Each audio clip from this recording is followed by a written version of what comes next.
Hello students. मैं आशा करता हूँ कि आप सब अपने घर पे ठीक होंगे। चलिए शुरू करेंगे नए टॉपिक के साथ। टॉपिक रहेगा हमारा आज का इशू ऑफ डिवेंचर।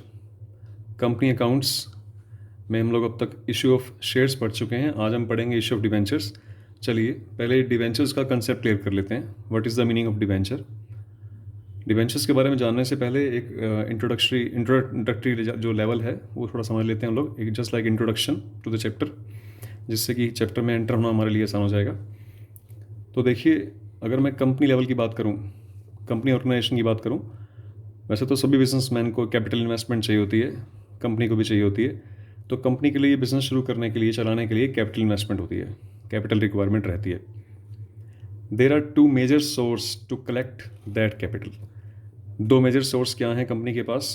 पहला सोर्स है ओनर्स कैपिटल, यानी कि मालिक की कैपिटल, मालिक की पूंजी। Second one is borrowed capital.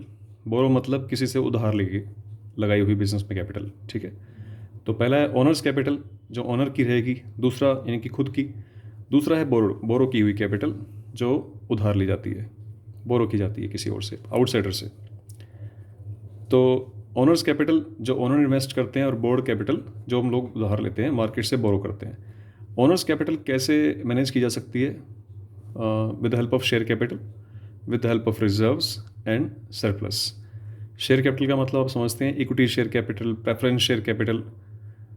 और रिजर्व का मतलब क्या रहता है कि देखिए, इक्विटी शेयर कैपिटल है या प्रेफरेंस शेयर कैपिटल है, दोनों ही कैपिटल ओनर्स की हैं, because share holder are the owner of the company.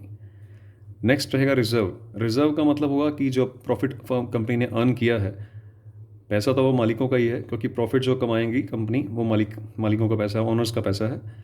फिलहाल उस पैसे को यूटिलाइज ना करके, डिस्ट्रीब्यूट ना करके in the share holder, company ने अपने पास रिजर्व के रूप में रख लिया। तो अल्टीमेटली वो ओनर्स कैपिटल का ही पार्ट है। और इसी के साथ सरप्लस। सरप्लस का मतलब प्रॉफिट्स जो कंपनी ने कमाए हैं, जो प्रॉफिट कमाए हैं, वो कैपिटल, ओनर्स कैपिटल का ही शेयर पार्ट होता है। क्योंकि जो जितना भी प्रॉफिट होता है वो मालिकों का होता है, ठीक है। तो ये तीन चीज़ें, शेयर कैपिटल, रिजर्व्स और सरप्लस। सरप्लस जो होते हैं या रिजर्व होते हैं, बाद में वो प्लोइंग बैक ऑफ प्रॉफिट्स का काम करते हैं, बिजनेस में री इन्वेस्टमेंट हो जाती है फ्री ऑफ कॉस्ट। तो ये ओनर्स कैपिटल है। ये है बोरोड कैपिटल। बोरोड कैपिटल कहाँ से कलेक्ट हो सकती है, कैसे अरेंज हो सकती है?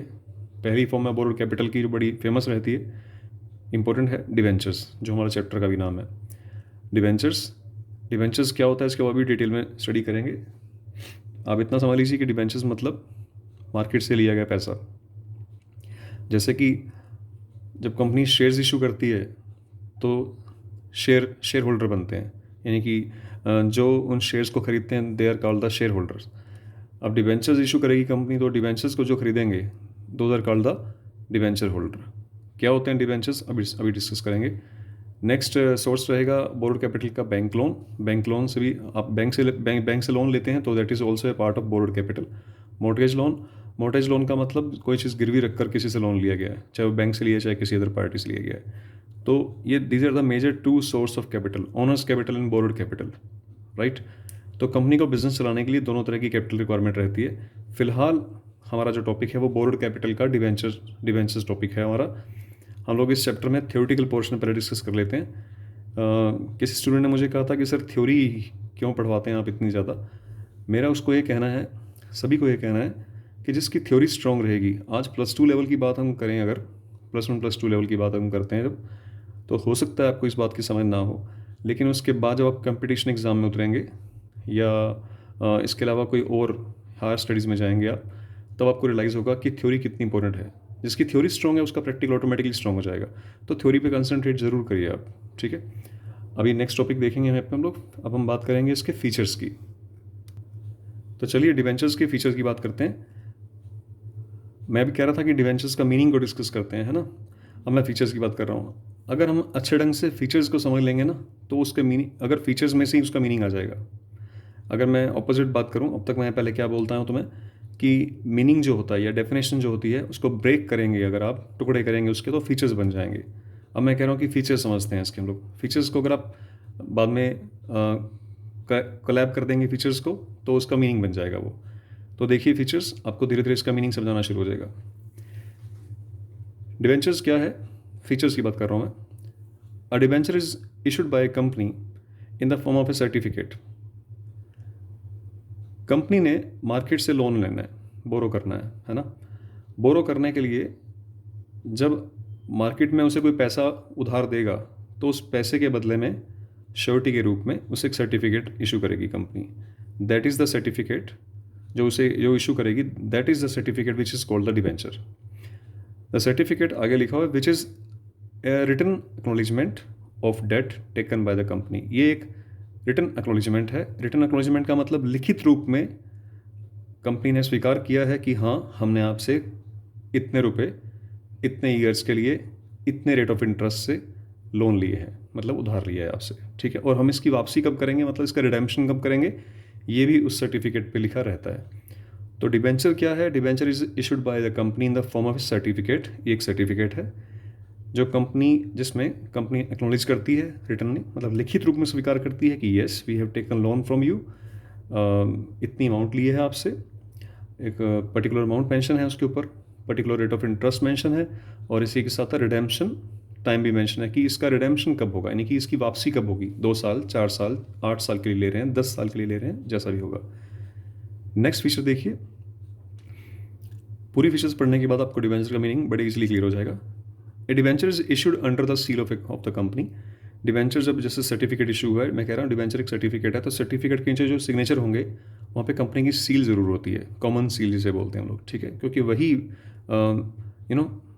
वैलिड करती है किसी डॉक्यूमेंट को कि ये कंपनी का डॉक्यूमेंट है। नेक्स्ट है it contain a contract for repayment of principal sum at a specified date.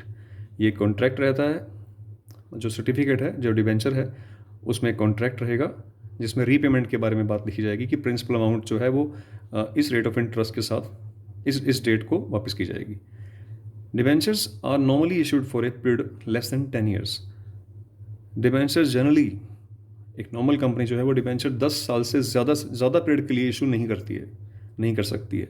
मतलब the companies are not allowed to issue the debentures for more than 10 years, right, except the infrastructure project related companies, जो infra project में लगी हुई हैं। Infrastructure मतलब निर्माण उद्योग में लगी हुई हैं, जैसे कि कंस्ट्रक्शन प्रोजेक्ट में building, dams, flyover, colonies develop करना, इस प्रोजेक्ट में लगी हुई हैं। हाँ, उनको कंपनीज एक्ट में परमिशन है कि वो अगर 10 साल से ऊपर के लिए इशू करना चाहती हैं डिबेंचर्स, इशू कर सकती हैं, but not more than 30 years. 30 साल से ज़्यादा के लिए वो भी इशू नहीं कर सकती debentures.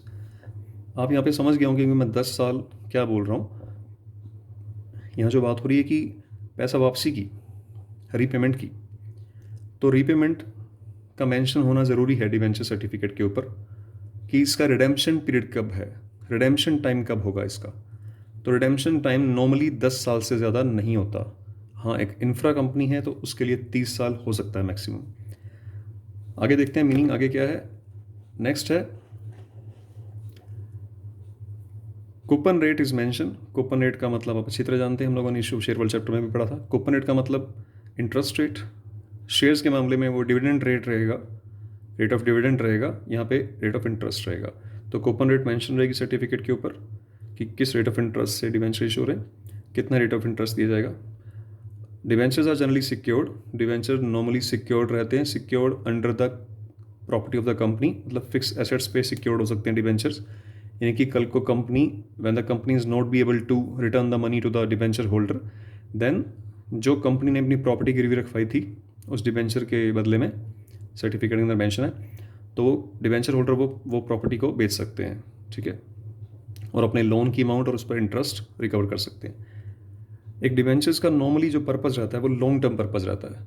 Debentures are normally issue for a long term period के लिए, और उनका पर्पज़ भी लॉन्ग टर्म रहेगा, तभी डेफिनेटली वो जैसे मैं कह रहा हूँ कि 10 ईयर्स तक इशू कर सकती है कंपनी।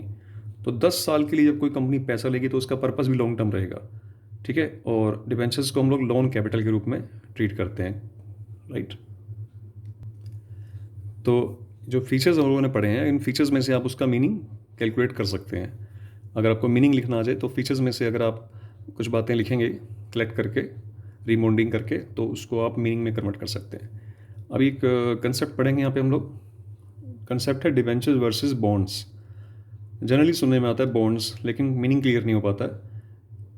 डिवेंचर्स के बारे में हम लोग सीख चुके हैं, अब बॉन्ड्स का कंसेप्ट पढ़ते हैं।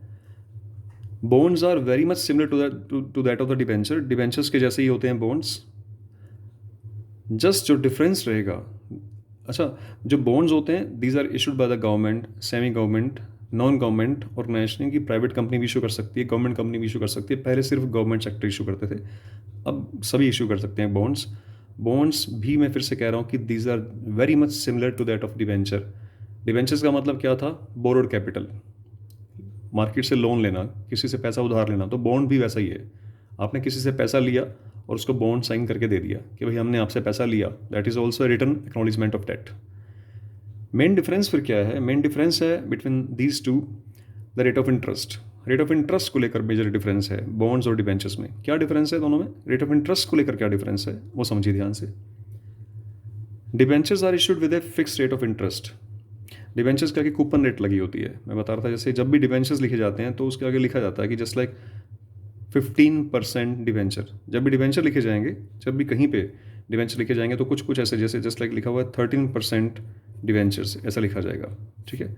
अब ये कूपन रेट आगे मेंशन है इसके, लेकिन बॉन्ड्स के मामले में ऐसा नहीं है। Debentures are issued with a fixed rate of interest, whereas bonds can be issued without predetermined rate of interest. That is why bonds are called the zero coupon bond. Bond के आगे यानी कि bond के certificate में rate of interest mention नहीं होता है, इसीलिए उनको हम लोग जीरो कूपन बॉन्ड भी बोलते हैं। एग्जाम में क्वेश्चन क्या आता है 1 मार्क्स में? What do you mean by zero coupon bond? Zero coupon bond क्या रहता है? अब पहले बॉन्ड्स का मीनिंग क्लियर होना चाहिए कि बॉन्ड्स और डिबेंचर में जो डिफरेंस है वो रेट ऑफ इंटरेस्ट को लेकर है, कि बॉन्ड्स में rate of interest predefine नहीं होता है, नहीं मेंशन होता। That is why they are called the zero coupon bond. समझ गए मेरी बात आप? अच्छा, एक बात और समझते हैं बॉन्ड्स को, बॉन्ड से रिलेटेड एक बात और है, वो ये है कि bonds are also called the deep discount bonds. इनको हम लोग डीप डिस्काउंट बॉन्ड भी बोलते हैं, क्योंकि जब भी बॉन्ड्स इशू होते हैं generally these are issued at a very heavy discount. ये बड़े हैवी डिस्काउंट पे इशू होते हैं, काफ़ी ज़्यादा डिस्काउंट मिलता है इन पे। डिस्काउंट, फिर एक बात बताइए कि जब इंटरेस्ट फैक्टर मेंशन नहीं होता है तो फिर लोग उसे खरीद ही क्यों रहे हैं? लोगों को क्या मिला फिर? आपने किसी कंपनी को पैसा उधार दिया, डिबेंचर्स की बात समझ आती है, वहाँ पे इंटरेस्ट मिलता है। फिर बॉन्ड्स होल्डर जो हैं, जिन्होंने बॉन्ड्स खरीदे हैं कंपनी, उनको फिर क्या मिला अगर इंटरेस्ट नहीं मिला तो एक कंसेप्ट शायद समझिए, ध्यान से समझिए, वो अल्टीमेटली इंटरेस्ट ही आ जाएगा बीच में। कान को मतलब सीधे ढंग से ना पकड़ कर घुमा के पकड़ा हुआ है, ऐसा कह सकते हो आप। देखिए, जैसे किसी बॉन्ड की फेस वैल्यू है 100 रुपीज़, कंपनी उसे इशू कर रही है, इशू प्राइस है उसका 82 रुपीज़, और अपने सर्टिफिकेट में कंपनी ये भी लिखती है कि इसका रिडेम्पशन जो रहेगा वो एट पार रहेगा। रिडेम्पशन एट पार का मतलब कंपनी लोगों से बोल रही है कि 100 रुपये की चीज़ हम आपको 82 रुपीज़ में दे रहे हैं, यानी कि आप में 82 रुपीज़ दीजिए और 100 रुपये की चीज़ ले जाइए, सर्टिफिकेट, ठीक है। रिडेम्पशन एट पार, और जब पैसा मांगने का टाइम आएगा, जब पैसे की ड्यू डेट आएगी वापसी करने की, रिडेम्पशन पीरियड आएगा, टाइम आएगा, तब आपको एट पार यानी कि 100 रुपये वापस कर देंगे। यानी कि आप लोगों ने क्या किया, आपने कंपनी को 82 रुपीज़ दिए, ठीक है, जो इशू प्राइस थी। जब ड्यू डेट आई तो कंपनी ने आपको 100 रुपये वापस कर दिए। इसका जो गैप है, जो डिफरेंस है, वो क्या है? रिडेम्पशन प्राइस और इशू प्राइस में जो डिफरेंस आ रहा है वो 18 रुपये का है। That is the interest. बस कंपनी ने मेंशन नहीं किया कि रेट ऑफ इंटरेस्ट क्या रहेगा, ठीक है। आप मेरी बात समझ गए? Then the difference between issue price and redemption price represent the total interest. वही इंटरेस्ट का पार्ट फैक्टर बन रहा है, ठीक है। तो अभी के लिए इतना समझिए आप। ये डिबेंचर का थोड़ा सा एक इनिशियल कंसेप्ट था, इंट्रोडक्शन स्टेज थी। अभी नेक्स्ट वीडियो लेक्चर में हम लोग इसको आगे स्टडी करेंगे, टाइप्स ऑफ डिबेंचर और practical concept. Thank you so much.